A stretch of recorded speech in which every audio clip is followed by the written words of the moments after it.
So, dito po guys, titignan natin kung okay na ba yung gagamba ko. Sabi nga ng kapatid ko kung okay na ba. Tapos, pagkatapos nito ay papakita ko na. O, ito na ha. Wait lang kayo. Ayan. So, sa time na yun, binubuksan ko pa lang po. Then, pagkabukas ko dyan, ayan na, pinakita ko na.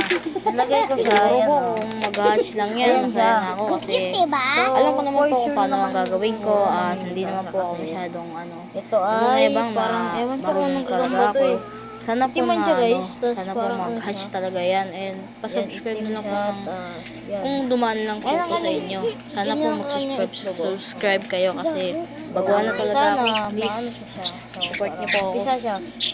Siguro naman pisa to. Tas, Sana supportan niyo po ako kasi baguhan na talaga ako sa pagbibideo. Dahil gabi na rin kasi ngayon kaya di ko muna masyadong papatagalin. So hanggang dito lang, bye-bye. Bye na. Bye, pangit.